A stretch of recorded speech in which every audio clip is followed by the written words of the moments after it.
विघ्नहर्ता श्री गणेश, श्री गणेश, श्री गणेश। प्रभु महादेव ने चंद्रदेव को तो वीरभद्र जी के कोप एवं प्रभाव से रक्षित होने का उपाय बता दिया था, किंतु वीरभद्र जी अभी भी अशांत एवं उग्र थे। उनके अनुसार चंद्रदेव के साथ साथ वे सभी भी दोषी थे जिन्होंने अपने नेत्रों के समक्ष प्रजापति दक्ष द्वारा माता सती का अपमान एवं उनका आत्मदाह होते देखा था।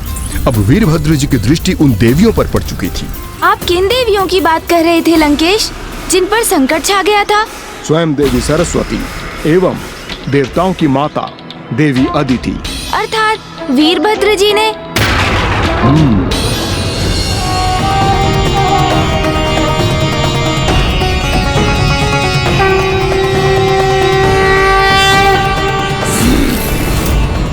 ये वीणा की ध्वनि कहाँ से आ रही है?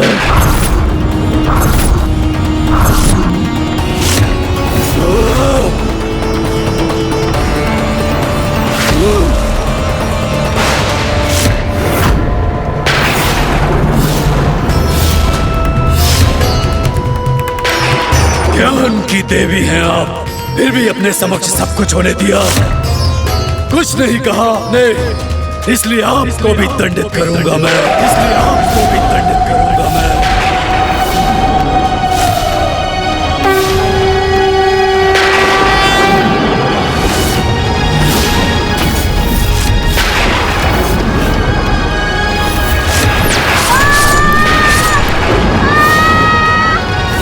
इस प्रकार जिसने भी दक्ष प्रजापति के उस अन्याय का विरोध नहीं किया, शांत रहकर उन्हें मूक समर्थन प्रदान किया, वो सभी भी दंड के भागी बने।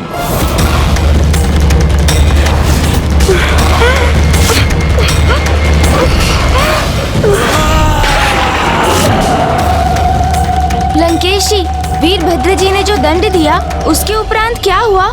माता सरस्वती और माता अदिति को उनकी नासिकाएं पुनः कैसे प्राप्त हुई? हे भोलेनाथ, हे दया निधान, हमें क्षमा कर दीजिए, हमसे बहुत बड़ी भूल हो गई। हाँ प्रभु, हमें क्षमा कर दीजिए। भूल तो आपसे अवश्य हुई है।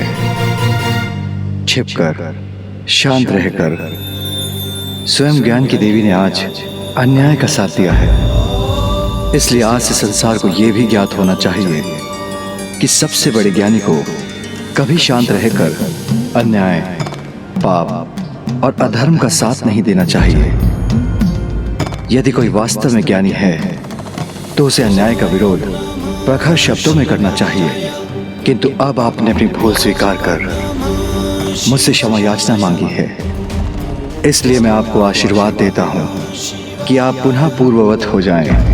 ओम नमः शिवाय।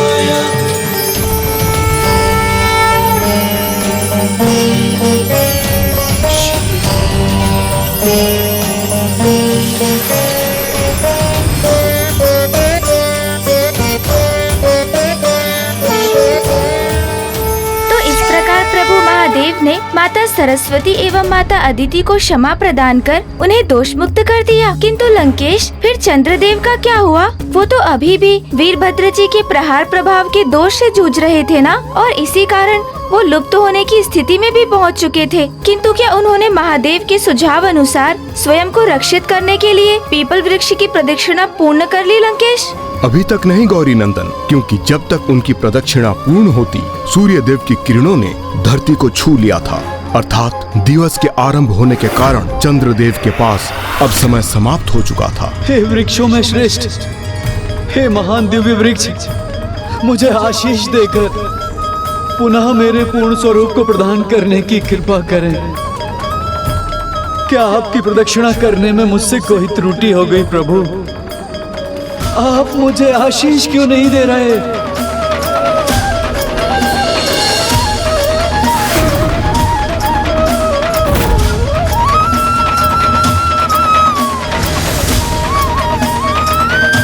मुझ पर कृपा करें। यदि आज आपका आशीष पाने के पूर्व तिथि परिवर्तित हो गई तो मैं कदापि अपना पूर्ण स्वरूप प्राप्त नहीं कर पाऊंगा प्रभु, और संसार में रात्रि काल में सदा के लिए अमावस्या का अंधकार स्थापित हो जाएगा प्रभु। कृपा कीजिए प्रभु, रक्षा कीजिए प्रभु, आशीष दीजिए प्रभु, आशीष दीजिए।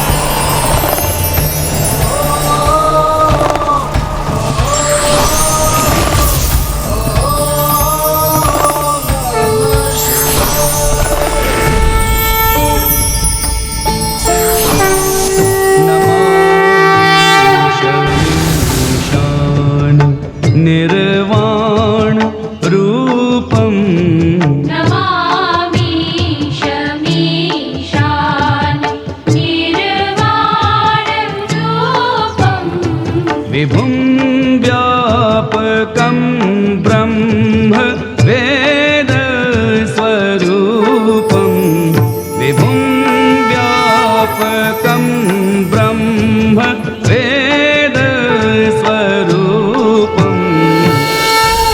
इसी प्रकार सूर्यदेव के साथ तिथि परिवर्तित होने के कुछ ही क्षणों के पूर्व चंद्रदेव एवं चंद्रमा ने अपना पूर्ण स्वरूप पुनः प्राप्त कर लिया। तो अब मुझे स्पष्ट हुआ कि चंद्रदेव अर्थात सोमदेव को जिस अमावस्या की रात्रि में पीपल वृक्ष को आशीष प्राप्त हुआ, उसी विशेष तिथि को सोमवती अमावस्या भी कहते हैं। और तभी से इस अमावस्या की तिथि पर जो भी कोई पीपल वृक्ष के नीचे दीपक प्रज्वलित कर उनकी 108 प्रदक्षिणा करता है, उसे दिव्य पीपल वृक्ष की कृपा से किसी भी घातक रोग, अकाल मृत्यु योग, शनि दशा और किसी भी प्रकार की अन्य अपूर्णता से मुक्ति प्राप्त होती है। इसलिए सोमवती अमावस्या का सर्वाधिक महत्व है।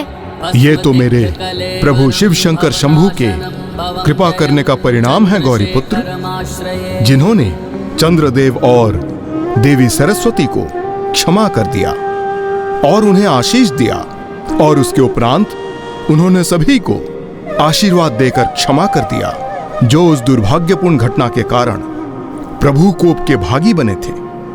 इसी क्रम में दक्ष प्रजापति को भी प्रभु की कृपा स्वरूप अज का शीश प्राप्त हुआ था।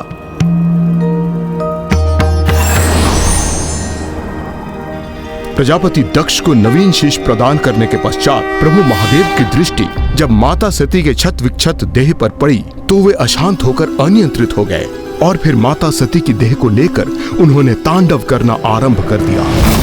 उनका क्षोभ, देवी सती के लिए उनका अटूट प्रेम वर्तमान परिस्थितियों में सृष्टि पर क्रोध का ज्वालामुखी बनकर फूट रहा था।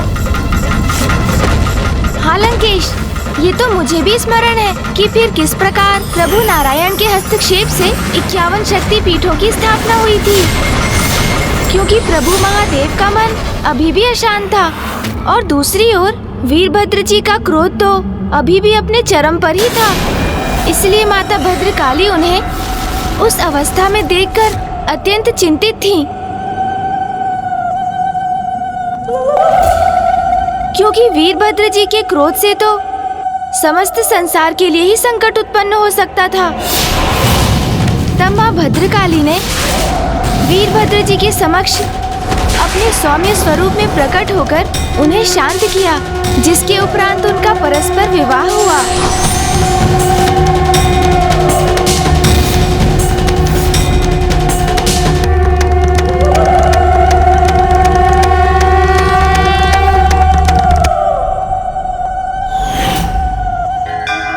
मेरे प्रभु महादेव की प्रत्येक लीला अद्भुत है। उन्होंने प्रत्येक अवतार से सृष्टि को एक उपदेश भी दिया है। आपने सर्वथा उचित कहा था लंकेश। चंद्रदेव और माता सरस्वती के उदाहरण से वीरभद्र जी ने संसार को एक बहुत बड़ी सीख देकर जीवन का एक नवीन सूत्र स्थापित किया कि ज्ञानी एवं बलशाली का अन्याय और अधर्म को देखकर शांत रहना सर्वथा अनुचित है, अधर्म है। ऐसे ही हैं मेरे प्रभु। त्रयंबकम सदा शिवम नमामि है उमापति जय नीलकंठ जय अनंत नमोस्तुते नमोस्तुते। हो भोलेनाथ भक्तों के हो कष्ट से निवारते, ये सृष्टि सारी संकटों से शिव ही है उबारते।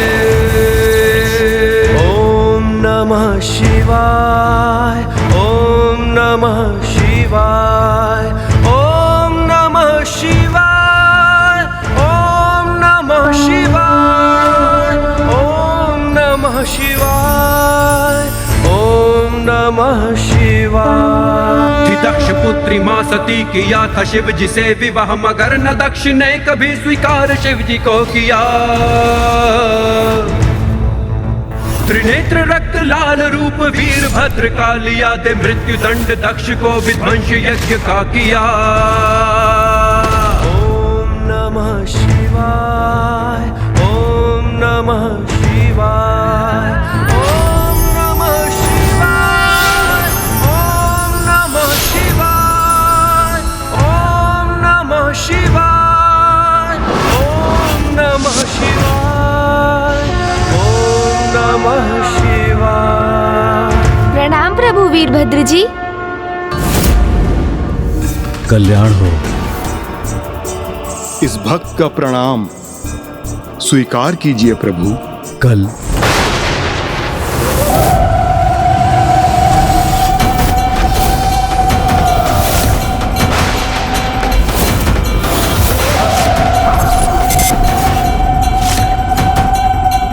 लंकेश, प्रभु शिव का आत्मलिंग तुम्हारे हाथ में क्यों है?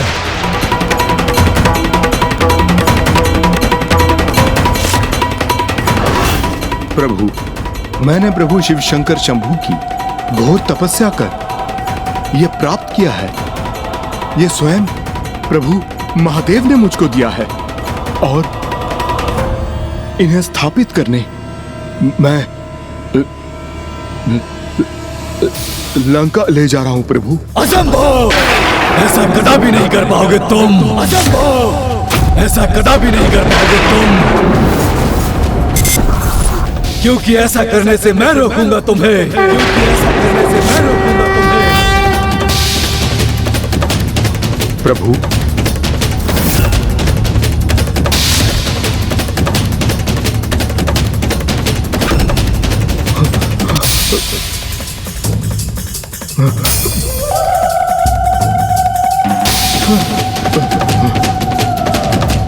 नंदेश्वर जी को तो मैंने समझा बुझा कर लौटा दिया, प्रभु भैरव को भी मना लिया, किंतु अब वीरभद्र जी को कैसे रोकूं?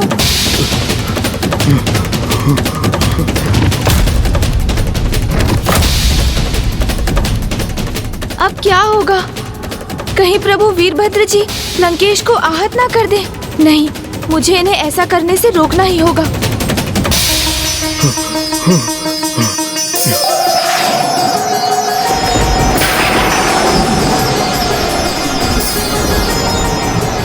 लंकेश रावण, अब तुम्हें दंडित करूंगा मैं।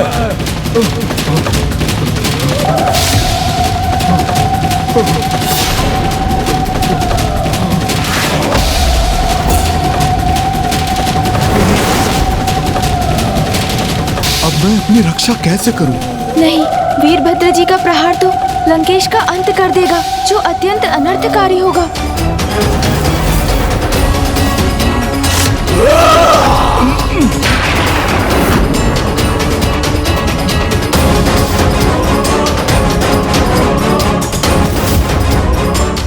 अचानक क्या हुआ जो प्रभु वीरभद्र जी लंकेश पर प्रहार करने से रुक गए? कारण जो भी हो, उनका इस प्रकार रुकना तो उचित ही है।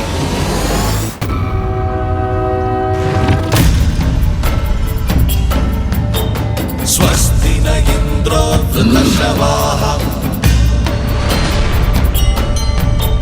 स्वस्ति लंकेश, अश्वत्थामा अर्थात पीपल वृक्ष का मान रखने के लिए मैं तुम पर वार नहीं कर रहा हूँ।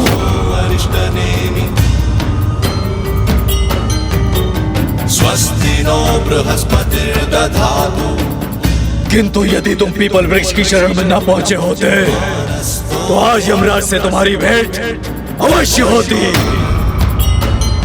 ये तो मेरा सौभाग्य है जो मैं पीछे हट गया और पीपल वृक्ष की शरण में पहुंचकर इनसे सुरक्षित हो गया। मुझसे सुरक्षित अवश्य हुए हो तुम, किंतु तुम्हें अधिक प्रसन्न होने की आवश्यकता नहीं, क्योंकि मुझे विश्वास है प्रभु का आत्मलिंग कैलाश से दूर करने का प्रयास कभी सफल नहीं होगा। प्रभु का आत्मलिंग लंका कभी नहीं पहुंचेगा, कभी नहीं पहुंचेगा।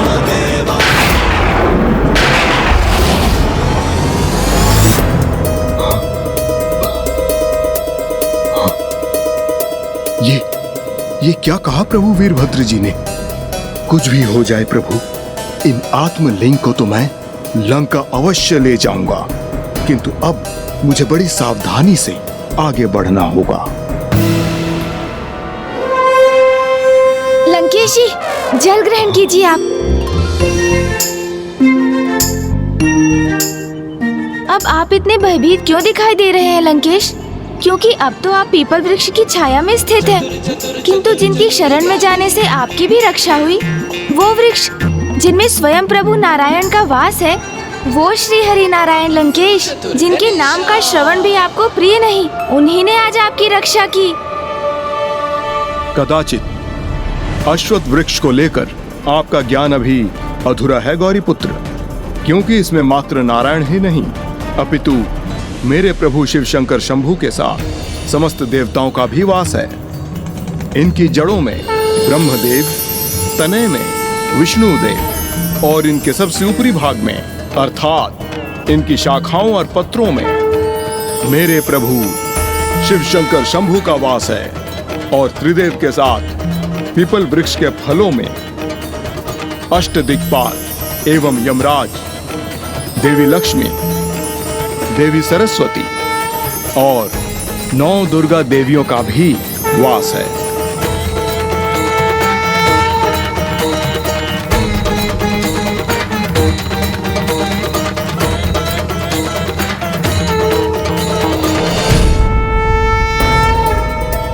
क्या हम यहाँ खड़े खड़े बस इन दोनों को देखते ही रहेंगे, या इन्हें रोकने के लिए आगे कुछ करेंगे भी?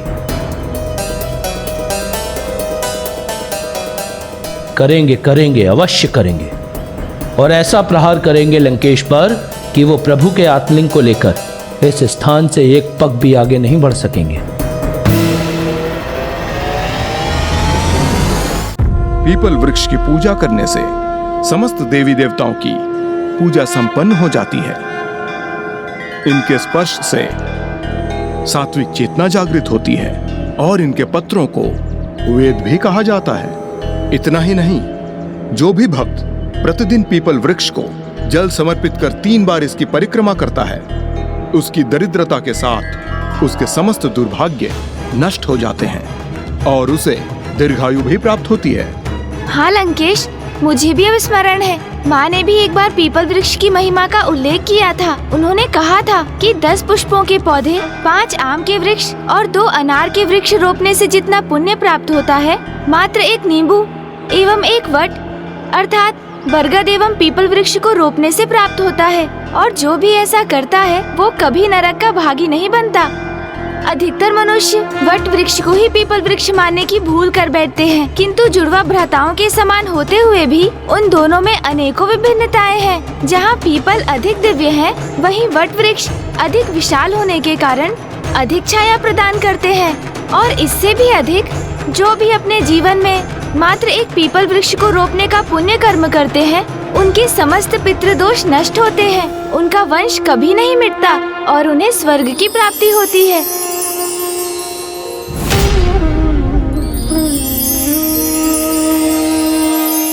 अश्वत्थ सुमहाभाग सुभग प्रियदर्शन इष्ट कामाक्ष मे देहि शत्रुभ्यस्तु पराभवम् आयुः प्रजां धनं धान्यं सौभाग्यं सर्वसम्पदम् देहि देवी महावृक्ष त्वामहं शरणं गतः।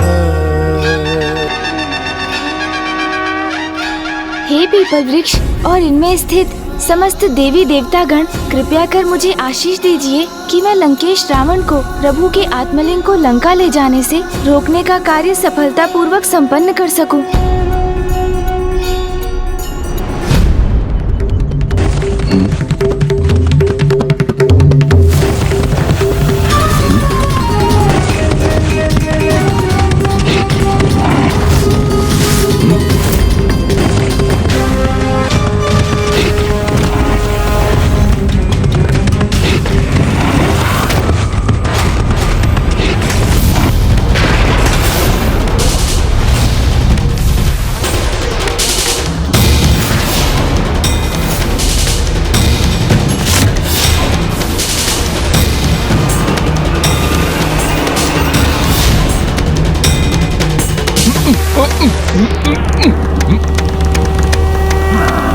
प्रभु की आत्मलिंग अंततः लंकेश के हाथों से मुक्त हो ही गए। क्योंकि मुझे विश्वास है प्रभु का आत्मलिंग कैलाश से दूर करने का प्रयास कभी सफल नहीं होगा। प्रभु का आत्मलिंग लंका कभी नहीं पहुंचेगा।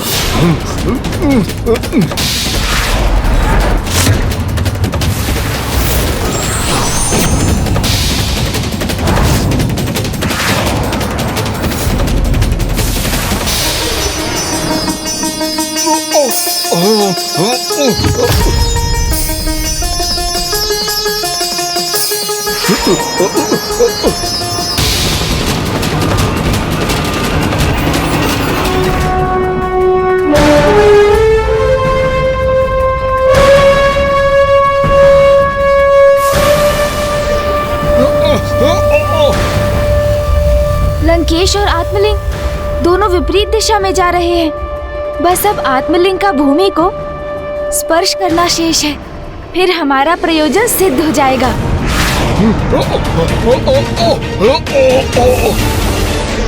प्रभु का आत्मलिंग मुझसे दूर जा रहा है, ये उचित नहीं। कदाचित अब शीघ्र ही हम अपने उद्देश्य को प्राप्त करेंगे।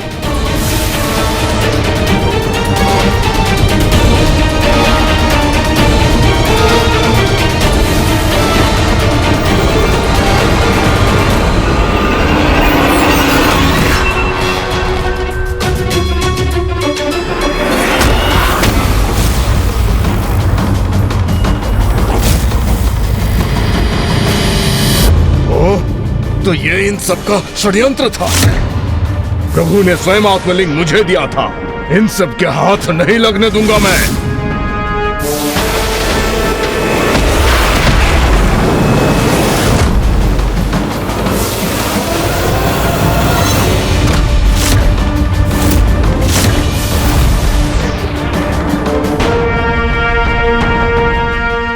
लंकेश तो पुनः आत्मलिंग की दिशा में बढ़ रहे हैं। श्रृंगी जी, भृंगी जी, पिशाच, बेताल,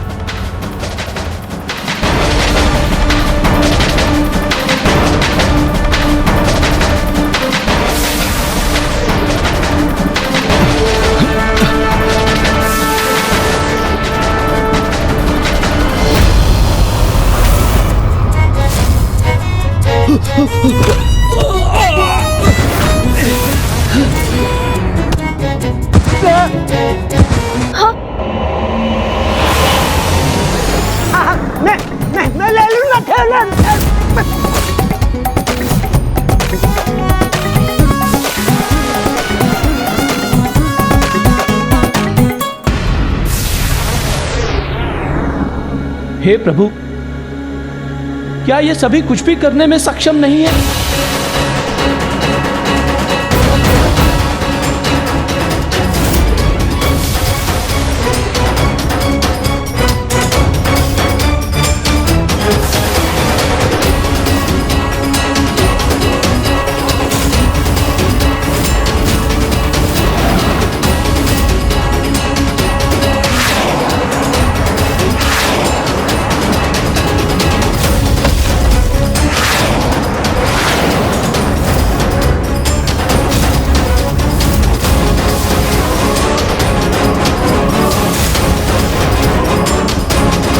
लंकेश तो बड़ी तीव्र गति से आत्मलिंग की ओर जा रहे हैं।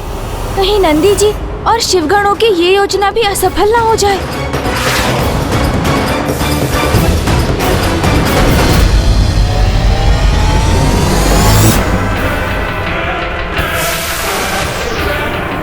नंदेश्वर जी को आत्मलिंग के निकट कदापि नहीं पहुंचने दूंगा मैं।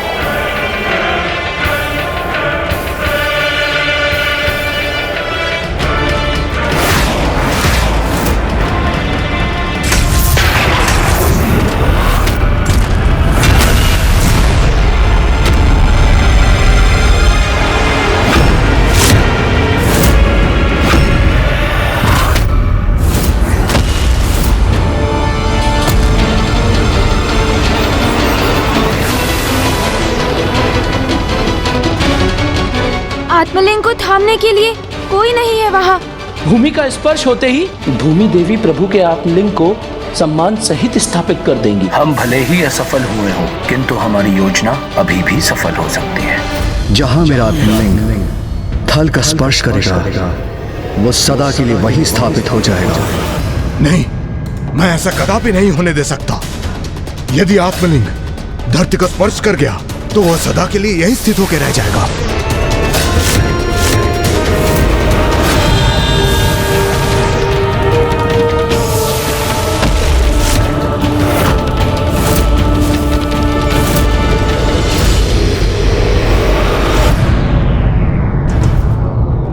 जटाटवीकलज्वल प्रवाह भावितस्थले कलेवलम्ब्य लम्बिताम्बुजङ्ग तुङ्गमालिका डमड्डमड्डमड्डमन्निनादमड्डमर्वयं चकार चण्डताण्डवं तनोतु नः शिवा शिवम्। ॐ नमः शिवाय, ॐ नमः शिवाय, ॐ नमः शिवाय, ॐ नमः शिवाय, ॐ नमः शिवाय, ॐ नमः शिवाय।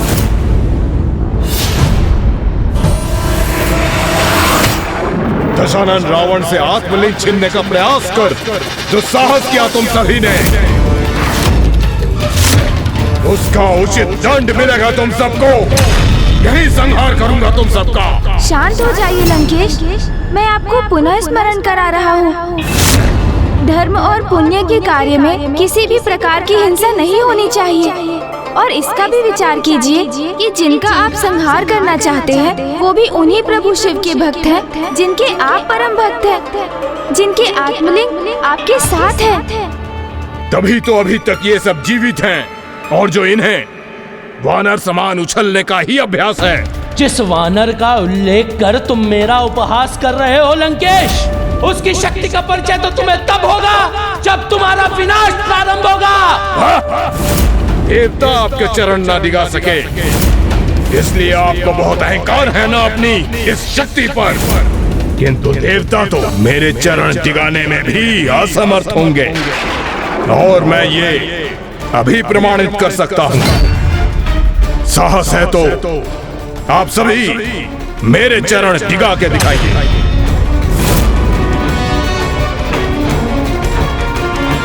चलिए, मैं आप सभी के लिए चुनौती थोड़ा सरल बना देता हूँ। दोनों चरण नहीं, मात्र मेरा बायां चरण दिगा के दिखाइए।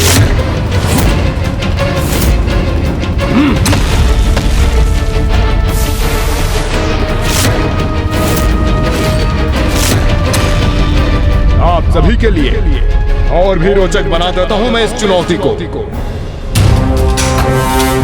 आप में से किसी ने भी अगर मेरे चरण को डिगा दिया तो मैं स्वयं प्रभु के आत्मलिंग को आपको सौंप दूंगा।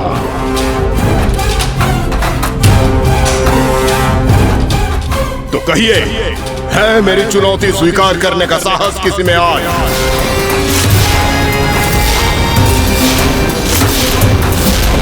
आप में से कोई भी मुझसे संघर्ष करने का साहस नहीं जुटा पा रहे हैं ना? तो ऐसा कीजिए, सभी एक साथ बढ़कर प्रयास कीजिए। लंकेश, मैं आपको दुर्बलता का नहीं अपितु भक्ति का प्रमाण दूंगा। मैं भी तो देखूं मेरे भक्ति के बल के समक्ष कितनी देर टिक सकते हैं लंकेश?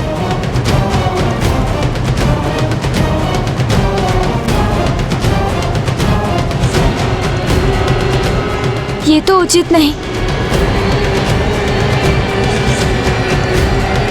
नंदी जी तो स्वयं महादेव के अवतार है। वो भला असुर रावण के चरण स्पर्श कैसे कर सकते हैं?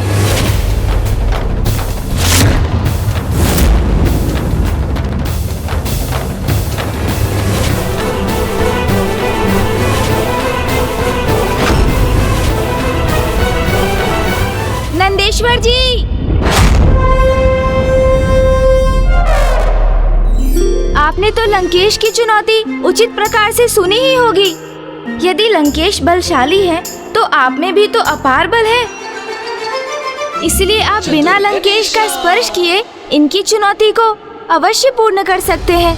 हाँ हाँ, गौरी पुत्र सर्वथा उचित कह रहे हैं। यदि आप वास्तव में इतने शक्तिशाली हैं तो अपना चमत्कार दिखाइए।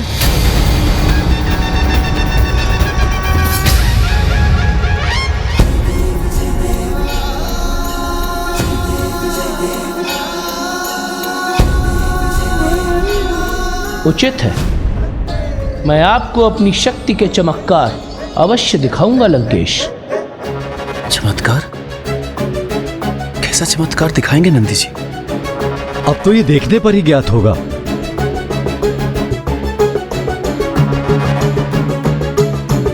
श्रृंगी जी,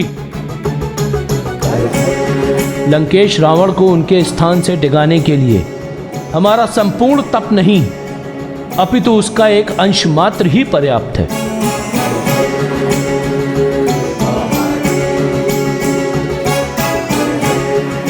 ओम नमः शिवाय, ओम नमः शिवाय, ओम नमः शिवाय।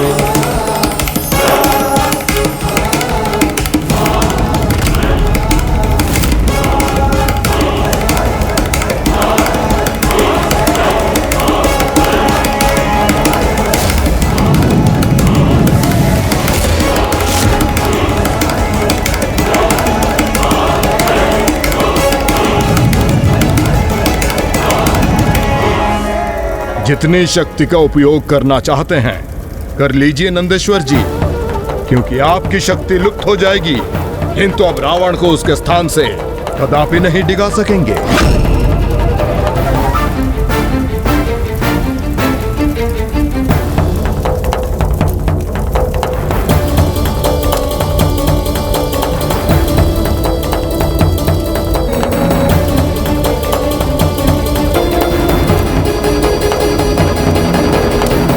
जैसे जैसे अग्नि से उत्पन्न उष्णता में वृद्धि होगी, वैसे ही रावण को विवश होकर स्वयं अपने स्थान से हिलना होगा।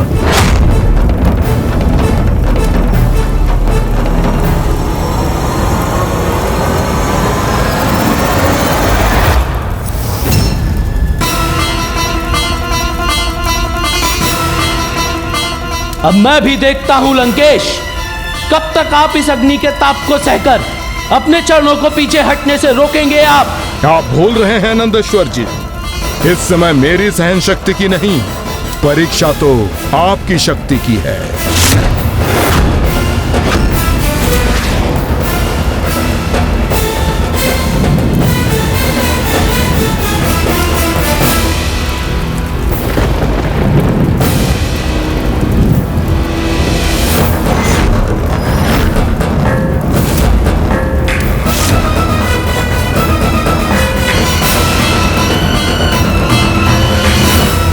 कदाचित लंकेश का पीछे हटना ही उनके लिए उचित होगा। आप सभी को ऐसा लगता है कि मैं इस अग्नि के ताप के भय से प्रभु के आत्मलिंग को छोड़ दूंगा अथवा अपने चरण उठाकर पीछे हट जाऊंगा? तो भूल कर रहे हैं आप सभी, क्योंकि दशानन रावण को भस्म होना स्वीकार है, किंतु पीछे हटना नहीं।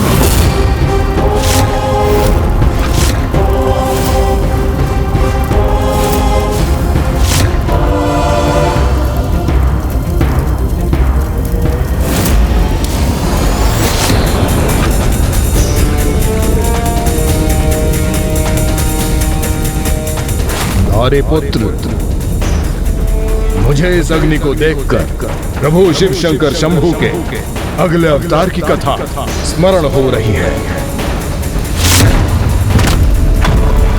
जिनका जन्म अग्नि के हठ को नियंत्रित करने के लिए हुआ था, जिनका नाम था ग्रहपति अवतार।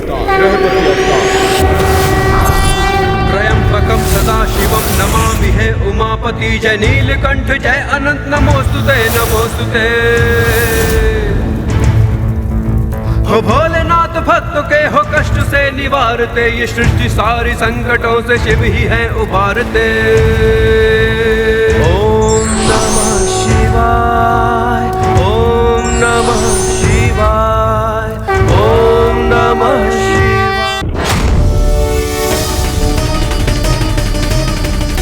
आप इस प्रचंड अग्नि की चिंता मत कीजिए गौरी पुत्र, मैं इस प्रचंड अग्नि में रहकर भी आपको उनके गृहपति अवतार की कथा सुनाऊंगा। देखते हैं नंदेश्वर जी और उनके सहयोगी कितनी अवधि तक इसी प्रकार ताप का संचार करने में सक्षम रहते हैं।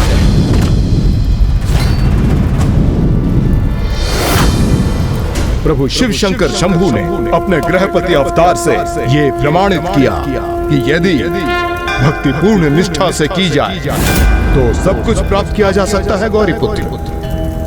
अर्थात यदि व्यक्ति उचित प्रयास करे वो अपने लक्ष्य तक पहुंचने में सफल हो सकता है। बहुत समय पूर्व की बात है, नर्मदा नदी के तट पर एक ब्राह्मण विश्वनर अपनी पत्नी सुचिष्मति के साथ वास करते थे। ओम नमः शिवाय, ओम नमः शिवाय, ओम नमः शिवाय, ओम नमः शिवाय।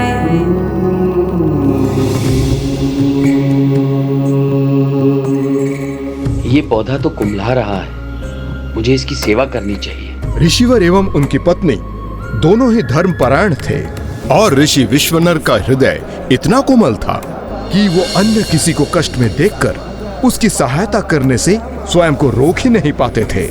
यहाँ तक कि एक कुम्हलाता हुआ पौधा भी उन्हें द्रवित कर देता था और वो उसे अपने आंगन में रोपकर पूर्ण तन्मयता से उसकी सेवा करते थे। स्वामी, इस पौधे की सेवा क्यों कर रहे हैं आप, जिससे हमें फल अथवा पुष्प कभी प्राप्त नहीं होंगे? देवी, मेरा विश्वास है कि संपूर्ण मनुष्यों के समान इन पौधों को भी जीवित रहने का अधिकार है। भले ही ये हमें पुष्प और फल देने में समर्थ नहीं है, किंतु संपूर्ण वातावरण को प्राण वायु देकर ये शुद्ध तो अवश्य करेगा। अग्नि, ये अग्नि कुटिया भस्म कर रही है। रक्षा करो इस अग्नि को, बुझाओ, फैलने मत दो इस अग्नि को। वो समय ऐसा था जब पृथ्वी पर अग्नि का बार बार प्रकोप होता था, किंतु ऋषि विश्वनर को जैसे किसी का भय ही नहीं था। इन कुछ दिवसों में ये तृतीय बार हुआ है। अग्निदेव कुछ अधिक ही क्रियाशील हो गए हैं। आप कहाँ जा रहे हैं स्वामी? पौधों की सेवा तो मैं कर चुका देवी, अब मानवता की सेवा का समय है।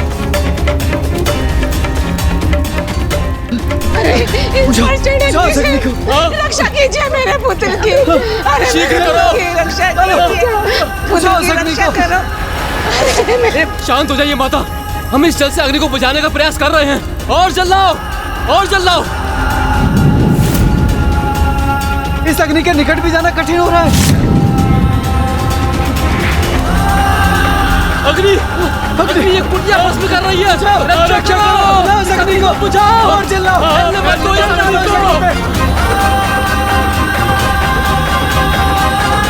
अरे ऋषिवर वहाँ कहाँ जा रहे हैं? स्वयं अपनी मृत्यु में प्रवेश करने जा रहे हैं आप? बुद्धिहीन है क्या आप ऋषिवर?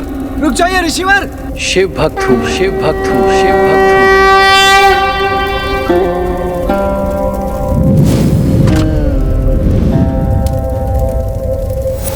फिर क्या हुआ लंकेश, बताइए ना। ऋषिवर को कोई क्षति तो नहीं पहुंची ना? कुछ ऐसे भी विलक्षण शिव भक्त होते हैं गौरी पुत्र, जिन्हें अग्नि भी भयभीत नहीं कर सकती। जैसे मैं इस अग्नि के मध्य स्थित हूँ, उसी प्रकार ऋषि विश्वनर उस झुलसती कुटिया के भीतर प्रवेश कर गए, वो भी पूर्ण साहस के साथ। और फिर उन्होंने उस बालक को ढूंढना आरंभ किया। ओम नमो शिवाय। कहाँ है ये बालक? कोई तो अग्नि के इस प्रकोप से हमारे घर की रक्षा करो। मुझे इन ग्रामवासियों को इस अग्नि के प्रकोप से मुक्त कराना होगा।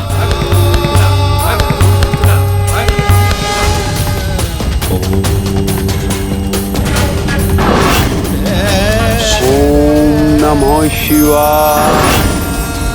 ओम नमो शिवाय। ओम नमो शिवाय। नमो शिवाय। ओम नमो शिवाय। नमो शिवाय। ओम नमो शिवाय।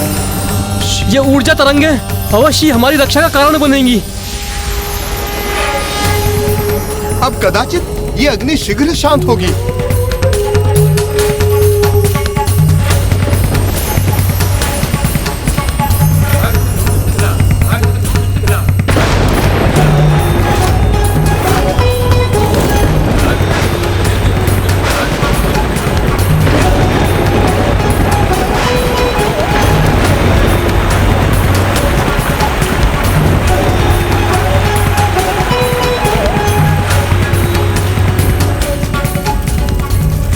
जल वर्षा से विश्वनर ने अग्नि को नियंत्रित तो कर दिया, किंतु ऐसा कर उन्होंने अग्निदेव के क्रोध को जागृत भी कर दिया।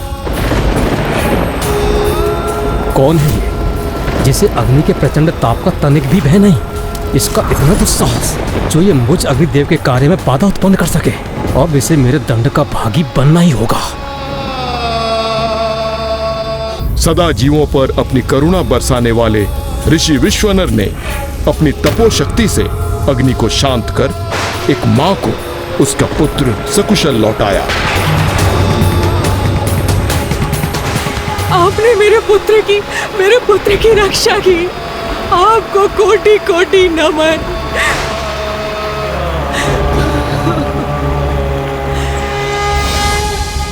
ऋषिवर तो अवश्य एक महात्मा ही थे। हाँ गौरी पुत्र, किंतु उनकी महानता के परिणाम स्वरूप उन्हें क्या प्राप्त हुआ होगा, इसका अनुमान लगा सकते हैं क्या आप? सभी ग्रामवासियों का स्नेह और आदर? नहीं, उन्हें उनकी करुणा, दयालुता और महानता के फल स्वरूप प्राप्त हुआ एक श्राप। एक शाप? कैसा शाप लंकेश? उन्होंने उस ग्राम में लगी आग को तो बुझा दिया, किंतु ऐसा कर उन्होंने अग्निदेव के क्रोध को ही जागृत कर दिया। जब इस घटना के उपरांत ऋषि विश्वनर अपने निवास लौट रहे थे तो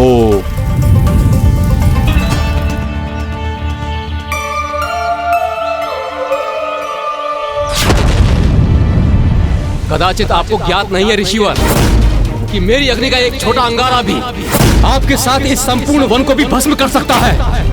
तब भी आपने मेरे कार्य में बाधा डालने का दुस्साहस किया। प्रणाम अग्निदेव। इससे पूर्व कि मेरी अग्नि उस उद्देश्य को पूर्ण कर सके जिसके लिए वो प्रकट हुई थी, आपने उस ग्राम में वर्षा करवाकर उसे शांत करवा दिया। सभी की दृष्टि में मुझे बुरा बनाकर स्वयं को श्रेष्ठ प्रमाणित कर रहे हैं आप। हे अग्निदेव, मेरा तो एकमात्र आशय था कि मैं उस बालक और ग्राम को अनिष्ट से सुरक्षित रख सकूं। इसलिए मैं अपना धर्म निभाकर पुण्य कर्म कर रहा था। और मैं भी तो अपना धर्म निभा रहा था ऋषिवर, क्योंकि अग्नि का कर्तव्य तो स्वयं प्रज्वलित होकर सब कुछ भस्म करना है। अग्नि से किसी को भी कोई क्रीड़ा नहीं करनी चाहिए, क्योंकि जो भी ऐसा करेगा वो उसका दुष्परिणाम अवश्य भुगतेगा। इसलिए मैं आपसे पुनः पूछता हूँ कि मेरे धर्म कर्म में व्यवधान उत्पन्न क्यों किया आपने? क्षमा कीजिए अग्निदेव, मैं तो आगे भी ऐसा ही करता रहूंगा, क्योंकि मुझे पूर्ण विश्वास है कि यही उचित कर्म है और यही मेरा धर्म भी। आप अपनी मर्यादा भूल रहे हैं ऋषिवर।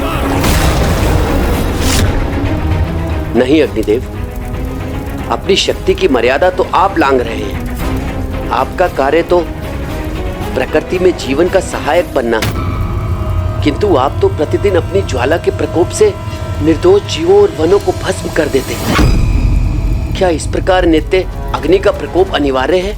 जिस घृत को मुझे समर्पित कर यज्ञादि में चढ़ाया जाता है उसका पाचन करना अनिवार्य है, अन्यथा किसी को भी यज्ञ का उचित फल प्राप्त नहीं होगा। इसीलिए जहाँ भी कोई किसी प्रकार की असावधानी करेगा वहाँ अग्नि का विस्तार होगा, जो विस्तारित होकर अपने मार्ग में आने वाले प्रत्येक जीव जंतु और प्रत्येक वस्तु को भस्म करेगी। और यही मेरा धर्म है और यही मेरा कर्म है। किंतु हे अग्निदेव, इन निर्दोष जीवों को क्यों भस्म होने पर विवश होना पड़ता है? ये तो सर्वथा अनुचित है। इसलिए मेरे समक्ष यदि आपकी अग्नि किसी निर्दोष जीव को यातना देगी तो मैं अपने तपोबल के प्रभाव से उसे रोककर उस निर्दोष जीव की रक्षा करूंगा। प्रतीत होता है ऋषिवर कि आप स्वयं को देवताओं से भी उच्च श्रेणी का मान बैठे हैं। हमारे कार्य में हस्तक्षेप करने का आपको अवश्य दंड प्राप्त होगा। किंतु अग्निदेव, आपको श्राप देता हूँ कि जिस अग्नि को आप बार बार रोक रहे हैं वही अग्नि आपकी संतान की आयु के 13वें वर्ष के आरंभ में उसकी मृत्यु का कारण बनेगी। और तब मंत्र शक्ति से भी आप अपनी संतान की रक्षा नहीं कर सकेंगे।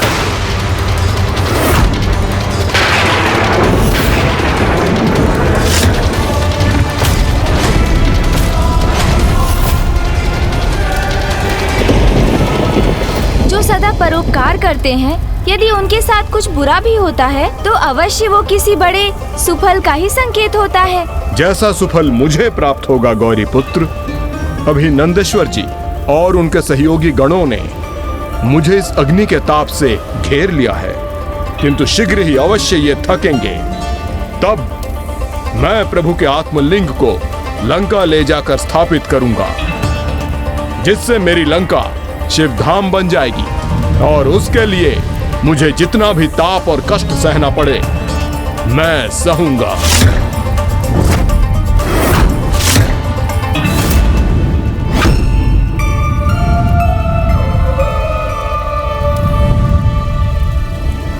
गौरी पुत्र, जब तक ये नंदी जी और उनके गण मुझ पर अग्नि वर्षा करते थक नहीं जाते, मैं आपको आगे की कथा सुनाता रहूंगा।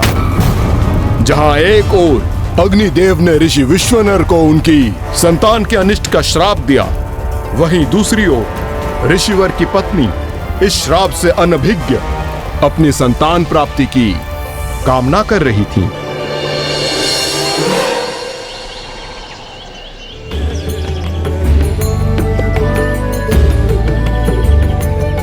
स्वामी, मैं अब मातृत्व का सुख भोगने की इच्छुक हूँ।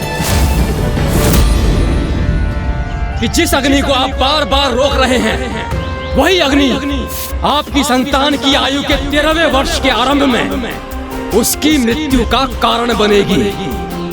मुझे तो अग्निदेव का शाप है, इसलिए मैंने संतान प्राप्ति का कोई प्रयास ही नहीं किया। किंतु देवी सुचिष्मति को शाप के विषय में ज्ञात नहीं होना चाहिए।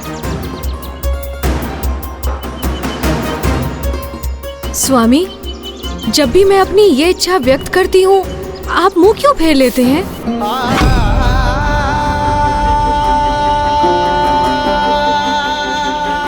मैं आपको कैसे बताऊं देवी सुचिष्मति कि यदि हमें संतान प्राप्त भी हुई तो अग्निदेव के शाप के कारण हम पुनः निसंतान हो जाएंगे।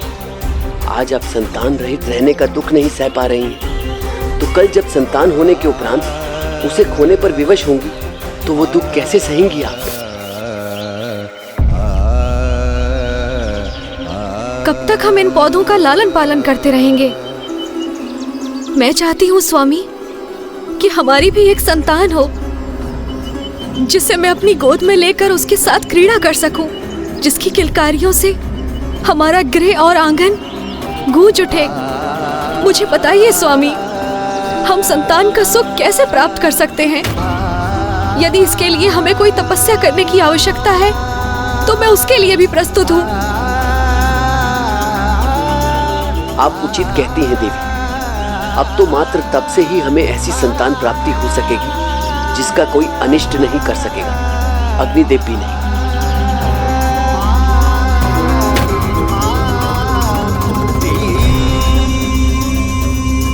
आप फिर किस विचार में खो गए स्वामी?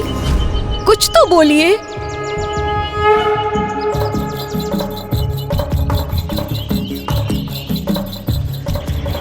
आपकी इच्छा अवश्य पूर्ण होगी देवी।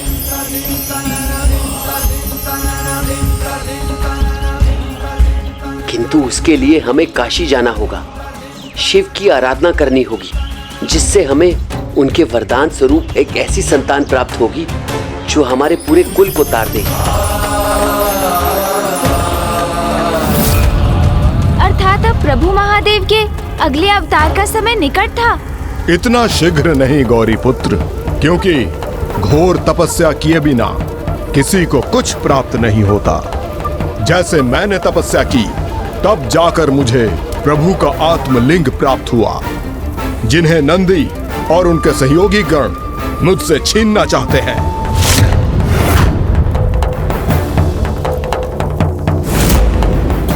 किंतु मैं लंकेश रावण आत्मलिंग को लंका अवश्य लेकर जाऊंगा और नंदी जी एवं उनके सहयोगी शीघ्र ही थक कर पीछे हट जाएंगे।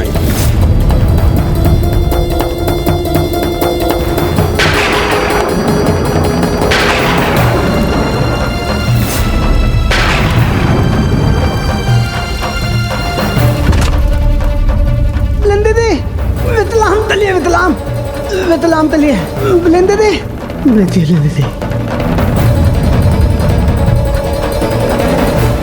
देखिए गौरी पुत्र, इनमें से एक तो थक कर रुक भी गए।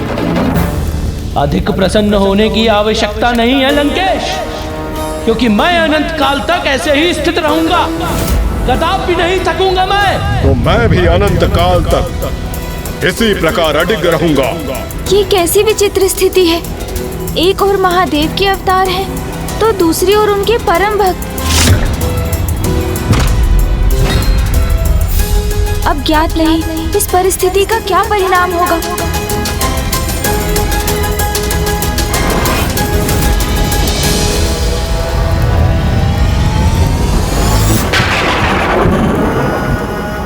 अब जब तक ये दूसरे गण अपने संपूर्ण तपोबल को खोकर निर्बल ना हो जाए, आप आगे की कथा सुनिए गौरी पुत्र। संतान प्राप्ति की अभिलाषा लिए जैसे ही ऋषिवर सपत्नी आत्मवीरेश्वर सिद्धपीठ पहुंचे, वैसे ही उन दोनों ने फलाहार और जल का पान करते हुए वहां निरंतर प्रभु शिव शंकर शंभु के वीरेश्वर लिंग की पूजा आरंभ कर दी।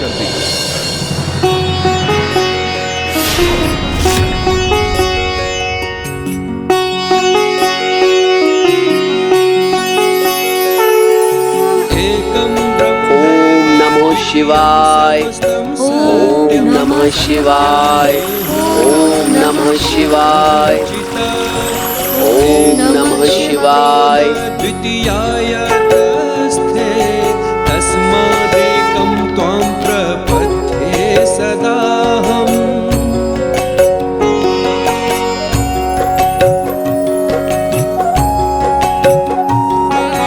एकः कर्ता त्वं हि सर्वस्य शम्भो, नानारूपेषु एकरूपोऽसि अरूपः। यद्वत् प्रत्यप्सु अर्कः एकोऽपि अनेकः, तस्मात् नान्यं त्वां विने। और अगले 12 माह के लिए दोनों प्रभु शिव शंकर शंभु की पूजा में लीन रहे। 12वें माह के अंतिम दिवस पर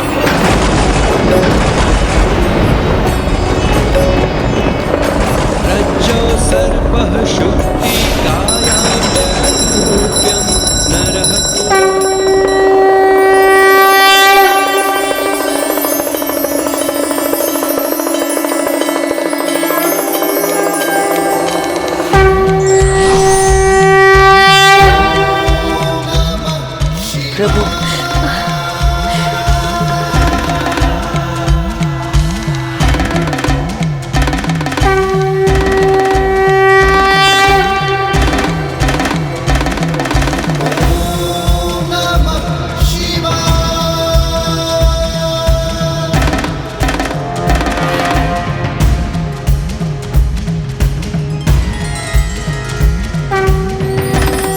उठिए आप दोनों।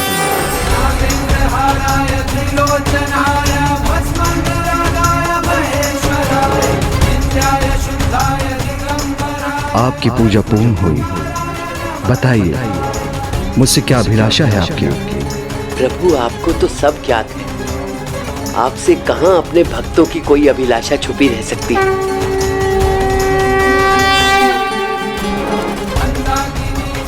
मैं आपको आशीर्वाद देता हूँ। मैं स्वयं अवतार लेकर आपके पुत्र के रूप में जन्म लूंगा।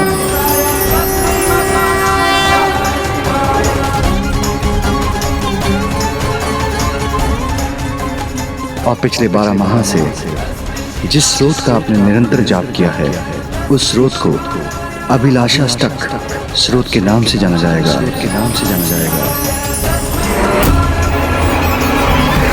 अभिलाषाष्टक तो वही स्रोत है ना लंकेश, जिसका 12 माह के लिए प्रतिदिन 108 बार जाप करने से प्रभु कृपा के रूप में उनके भक्त की समस्त अभिलाषाएं पूर्ण होती है। हाँ गौरी पुत्र, प्रभु महादेव की कृपा से वो दिवस भी आ गया जब देवी सुचिस्मती ने प्रभु महादेव शिव शंकर शंभु के ग्रहपति अवतार को जन्म देने वाली थी।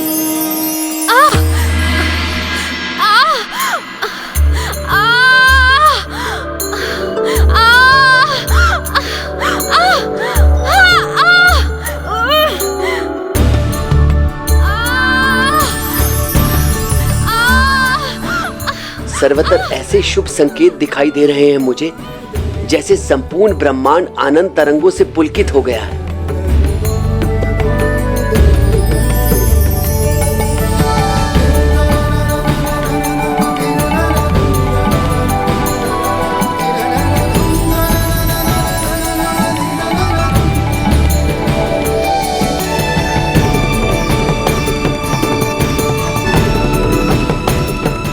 अवश्य प्रभु का आगमन होने वाला है, जिसके कारण संपूर्ण प्रकृति आनंदित है।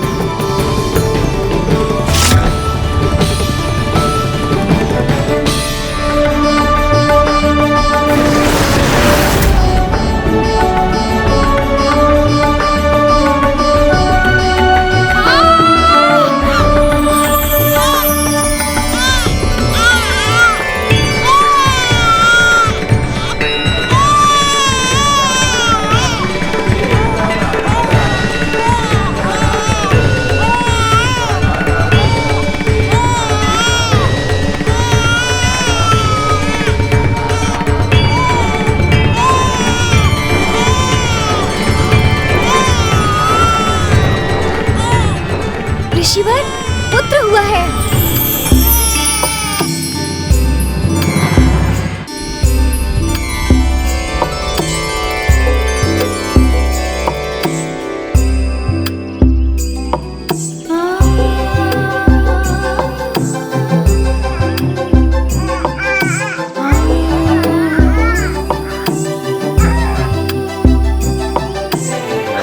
प्रभु आ गए प्रिय।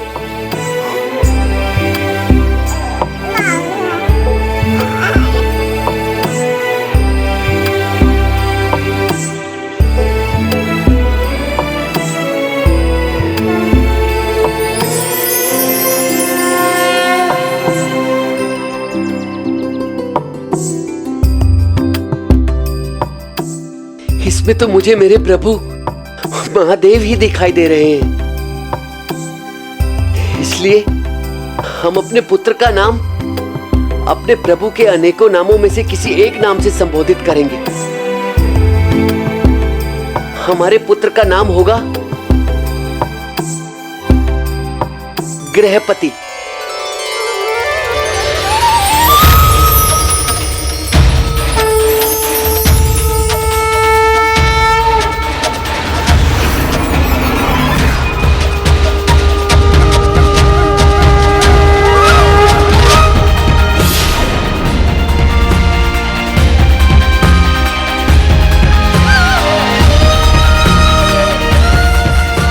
स्वयं प्रभु ने अवतार लिया था। प्रकृति आनंदित थी। ऋषि विश्वानर एवं सुचिस्मती की प्रसन्नता की तो कोई सीमा ही नहीं थी।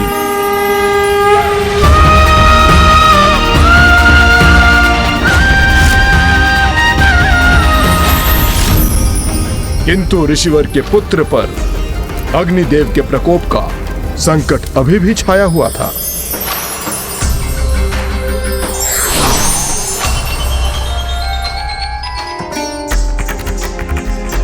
आज आप जितने प्रसन्न हैं ऋषिवर, दुर्भाग्यवश कल आपको उससे कहीं अधिक दुखी होना पड़ेगा।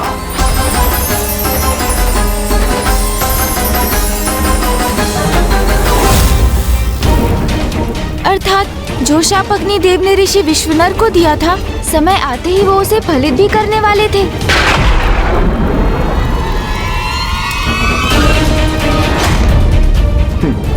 अब तो श्रृंगी जी की शक्ति भी शिथिल पड़ती जा रही है। मेरी शक्तियां क्षीण पड़ रही हैं और मैं अपना संतुलन खो रहा हूँ। तिलंगे दे, तिलंगे दे, तिलंगे दे। आप तीते आइए, आइए तिलंग दीदी, आइए।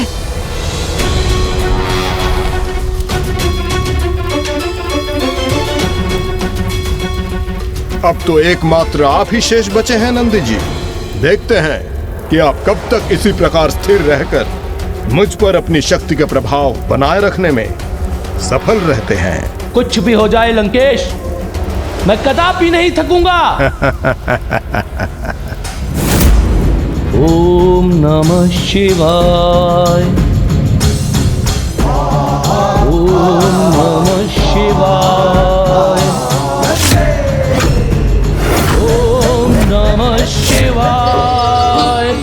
थकेंगे आप, अवश्य थकेंगे आप नंदी जी, किंतु लंकेश रावण को उसके स्थान से तनिक भी नहीं डिगा सकेंगे आप। ये तो आपका सौभाग्य है लंकेश कि आपके हाथों में प्रभु के आत्मलिंग हैं। अन्यथा मैंने अपनी तपोशक्ति से आपको कब का भस्म कर दिया होता। आत्मलिंग मेरे पास है, ये तो आपका भी सौभाग्य है नंदी जी। अन्यथा मैं इस विचित्र वन को एक भीषण और भयानक युद्ध स्थल में परिवर्तित कर देता।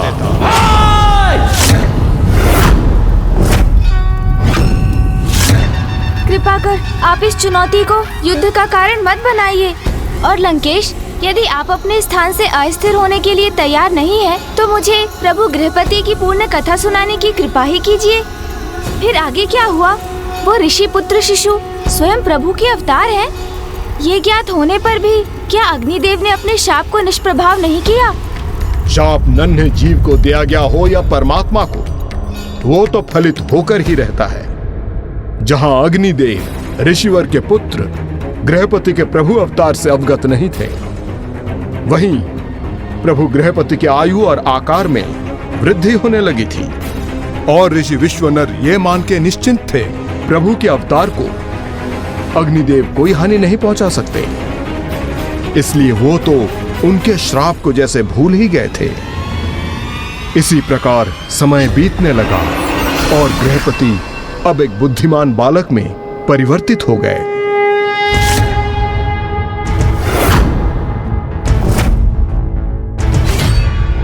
त्रयंबकं सदाशिवं नमामि हे उमापति जय नीलकंठ जय अनंत नमोस्तुते नमोस्तुते।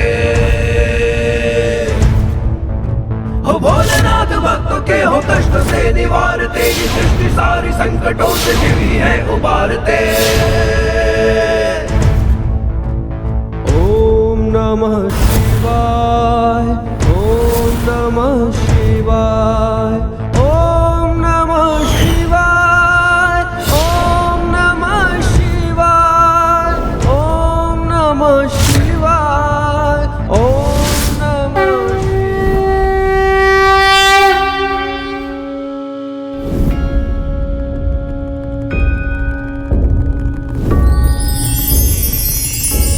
और अग्निदेव के शाप के फलित होने की आयु में पहुंचने के पूर्व प्रभु गृहपति अपनी शिक्षा पूर्ण ही नहीं कर चुके थे, अपितु उन्होंने अन्य शिष्यों को शिक्षा प्रदान करना आरंभ भी कर दिया था।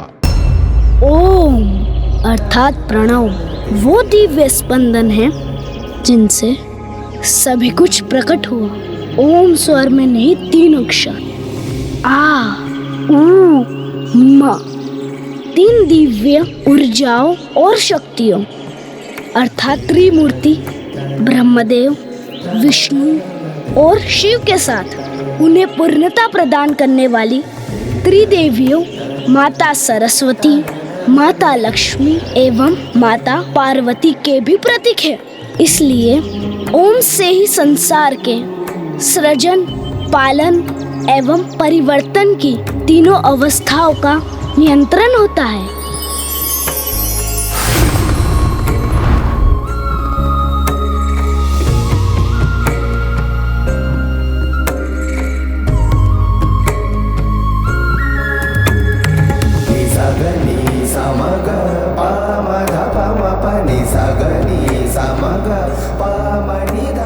जिस आयु में बालक अपनी शिक्षा आरंभ करते हैं, उस आयु में बालक गृहपति अन्य बालकों को शिक्षा प्रदान कर रहे हैं।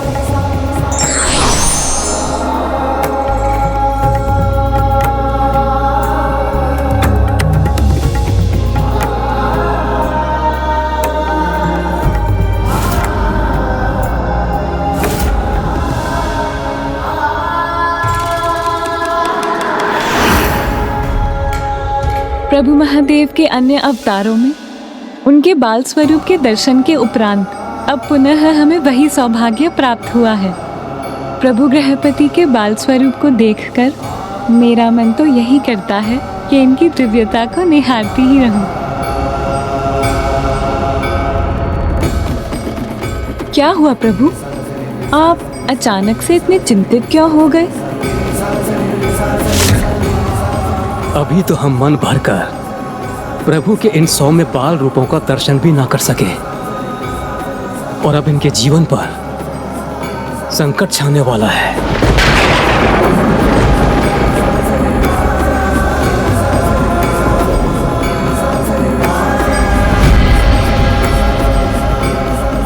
ओम तीनों का अर्थात भूत, वर्तमान और भविष्य और तीनों लोकों के साथ तीनों गुणों सत्व, रजस और तमस के भी प्रतीक है। इसलिए ओम स्वर के जाप का उचित प्रभाव हमें तभी प्राप्त होगा जब हम इसका उच्चारण 3 बार अवश्य करेंगे, और इस जाप से स्वयं को दैविक, भौतिक और आत्मिक पीड़ाओं से मुक्त करवाकर स्वयं में सत्व और आंतरिक समरसता का संचार करने में सफल होंगे। अद्भुत। सर्वे भवन्तु सुखिनः, सर्वे सन्तु निरामया, सर्वे भद्राणि पश्यन्तु मा कश्चित् दुःखभाग् भवेत्। प्रणाम ब्रह्मदेव। प्रणाम ब्रह्मदेव। ॐ त्र्यम्बकं यजामहे सुगन्धिं पुष्टिवर्धनम् उर्वारुकमिव बन्धनामृत्यैर्मुक्षीयमामृता। ॐ त्र्यम्बकं यजामहे सुगन्धिं पुष्टिवर्धनम् उर्वारुकमिव बन्धनामृत्यैर्मुक्षीयमामृता। ॐ त्र्यम्बकं यजामहे प्रभु सुगंधिं पुष्टि। ऐसे महान पुत्र को पाकर हम धन्य हो गए। प्रभु ब्रह्मदेव, एक माता के लिए इससे बड़ा सौभाग्य तो कुछ भी नहीं। किंतु अब जो होने वाला है उससे बड़ा दुर्भाग्य और कुछ नहीं।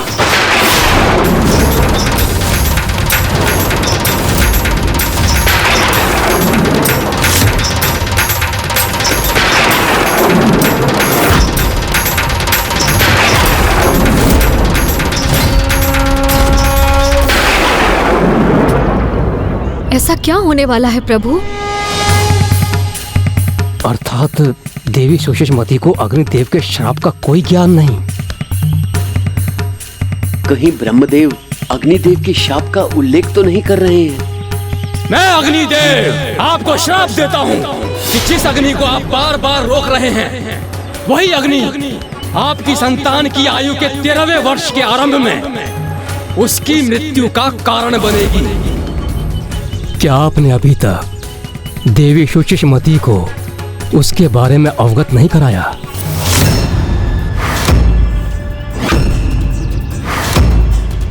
इन्होंने मुझे किससे अवगत नहीं कराया प्रभु? बोलिए ना स्वामी, आपने क्या नहीं बताया मुझे?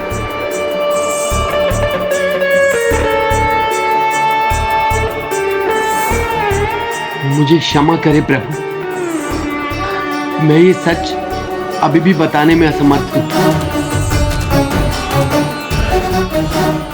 आपका पुत्र क्या होगा मेरे पुत्र को प्रभु? आपके पुत्र बालक गृहपति के जीवन का अब अधिक समय शेष नहीं। हाँ?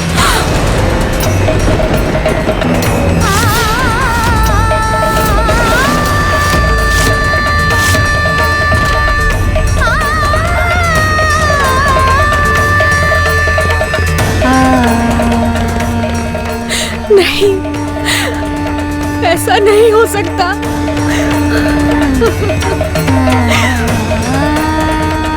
अग्निदेव के श्राप के कारण जब आपका पुत्र 13 वर्ष की आयु प्राप्त करेगा, तब अग्निदेव के प्रकोप से प्रभावित होकर उसका जीवन समाप्त हो जाएगा। ये आप क्या कह रहे हैं प्रभु? ऐसा नहीं हो सकता। स्वामी, स्वामी, ये सत्य नहीं है ना? ये असत्य है ना? कुछ तो बोलिए स्वामी। ये सत्य स्वीकार करने में मुझे भी अपार कष्ट हो रहा है देवी सुचिष्मति। मुझे पूर्ण विश्वास था कि हमारा पुत्र स्वयं महादेव का अवतार है, इसीलिए उस पे इस शाप का कोई प्रभाव नहीं होगा। प्रभु, आपको तो ज्ञात होना चाहिए ऋषिवर, वरदान हो अथवा श्राप, सामान्य जन हो अथवा स्वयं परमात्मा, उसका प्रभाव तो सभी पर पड़ता है। तो प्रभु, मैं अपने पुत्र को अल्पायु में मृत्यु के मुंह में जाता हुआ नहीं देख सकता। कोई तो उपाय होगा, कोई तो उपाय होगा जिससे हम अपने पुत्र को सुरक्षित रख सके। हम पे कृपा कीजिए प्रभु, कृपा कीजिए। हमारे पुत्र की रक्षा का कोई तो उपाय सुझाइए प्रभु, कोई तो उपाय सुझाइए। उपाय? कैसा उपाय?